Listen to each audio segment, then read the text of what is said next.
दोस्तों, कैसे हैं आप सभी। मैं डॉक्टर आनंद व्यास फिर से अपने YouTube चैनल पर आप सभी का स्वागत कर रहा हूं और आशा कर रहा हूं सभी ठीक है, मस्त है, एंजॉय कर रहे हैं और मेरे साथ पढ़ाई भी कर रहे हैं। तो अंतिम प्रहार की सीरीज पे आ गया हूं। जी हाँ, 5 आउट ऑफ 11 का क्वेश्चन ले आया हूं, पांचवा सबसे मोस्ट इंपॉर्टेंट क्वेश्चन। तो जल्दी से देख लेते हैं, समय है कम और काम है ज्यादा। तो पांचवा क्वेश्चन क्या रहा है, सोर्सेज ऑफ फाइनेंस। अपन ने वेंचर कैपिटल पढ़ा था ना क्वेश्चन, कि भैया कोई एंटरप्रेन्योर अगर बिजनेस स्टार्ट करता है तो उसके जो स्टार्टिंग फंड होता है वो वेंचर कैपिटल। इसके बाद अपन ने पढ़ा कि कौन सा चैलेंजेस है, तो इसके अंदर अपन ने देखा था कि फर्स्ट उसके पास चैलेंज आता है फाइनेंस का।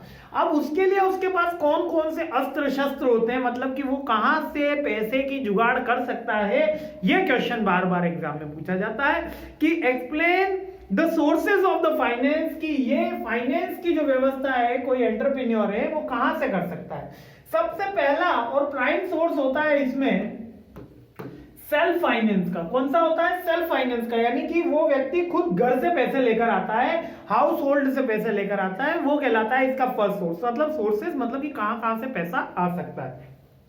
सेल्फ फाइनेंस, खुद पैसा लगा सकता है, ठीक है, घर से कैपिटल लगा सकता है। अच्छा, इसमें फाइनेंस का मतलब सारा आ गया, बिल्डिंग, प्लांट, मशीनरी और कैश इंक्लूड। मतलब आप इसमें फाइनेंस का मतलब एक नैरो माइंड मत लीजिएगा, नैरो मत सोचिएगा, इसको थोड़ा सा ब्रॉडर परसेप्शन से अपन को सोचना है। बिल्डिंग, प्लांट, मशीनरी भी लगा सकता है, खुद का लैंड भी लगा सकता है और कैपिटल भी है, कैश भी है, यानी कि ये ब्रॉडर परसेप्शन है। तो ये पूरी सारी इंक्लूड किस में आएगा, फाइनेंस में आएगा। नेक्स्ट, अगर इंटरनल नहीं जाएगा तो वो एक्सटर्नल फाइनेंस का जुगाड़ कर सकता है, यानी बाहर से पैसा ले सकता है। अब एक्सटर्नल में उसके पास बहुत जगह होती है जहां से पैसा ले सकता है, जिसमें फर्स्ट होता है इक्विटी। इक्विटी का मतलब होता है कि शेयर कैपिटल इशू करना। जैसे हमारे यहाँ पर सेंसेक्स मार्केट है, निफ्टी है, ये क्या है, ये एक एनएससी और बीएससी है, तो मार्केट है, और सेंसेक्स और निफ्टी उसके इंडेक्स हैं।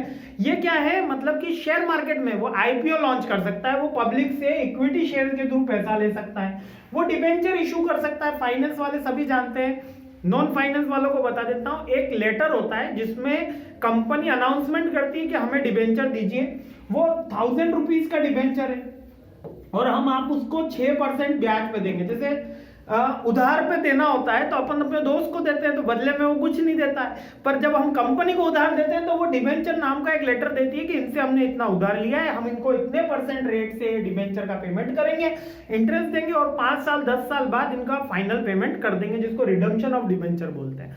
क्लियर हो गया। या बॉन्ड इशू कर सकती है कंपनी, बॉन्ड भी एक तरीके का डिबेंचर फॉर्म ही होता है, दोनों सेम ही चीज होती है। बॉन्ड पे थोड़ा सा सिक्योरिटी रखनी पड़ती है, सिक्योर्ड बॉन्ड होते हैं, यानी कि सिक्योर्ड और अनसिक्योर्ड होते हैं, लेकिन सिक्योर्ड ज्यादा आजकल प्रोमिनेंट चलते हैं, यानी कि मॉर्गेज पे अगर कोई सामान रखा जाता है वो।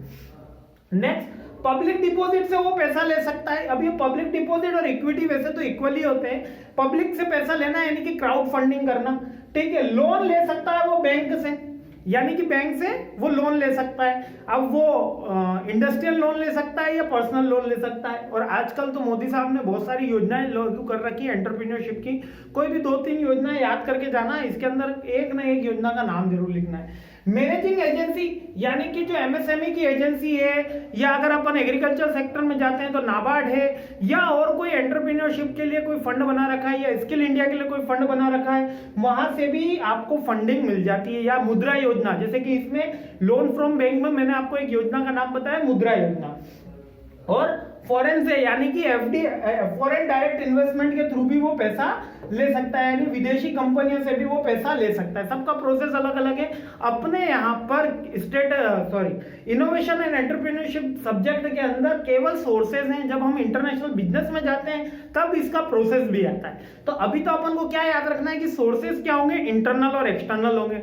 जो इंटरनल होंगे यानी खुद से पैसा लगाना, और एक्सटर्नल में अपन बैंक से ले सकते हैं, इक्विटी इशू कर सकते हैं, डिबेंचर इशू कर सकते हैं, बॉन्ड इशू कर सकते हैं, बाहर की बैंकों से पैसा लग सकते हैं, बाहर के आदमियों से पैसा, यानी फॉरेन, बाहर के आदमी यानी फॉरेन, ठीक है, फॉरेनर से पैसा ले सकते हैं। इसके अलावा कुछ जो एजेंसीज बनी हुई है उनसे पैसा ले सकते हैं, जो गवर्नमेंट एजेंसीज है उनसे पैसा ले सकते हैं। बस इतना ही याद रखना, these are the sources of the finance for the entrepreneurship. I hope clear हो गया होगा। बहुत छोटा सा टॉपिक है लेकिन बहुत ही इंपॉर्टेंट टॉपिक है। समझ में आया ना, तो आया तो नेक्स्ट वीडियो में जल्द ही मिलते हैं। जय हिंद, मुस्कुराते रहिए, मस्त रहिए, खुश रहिए। जय हिंद।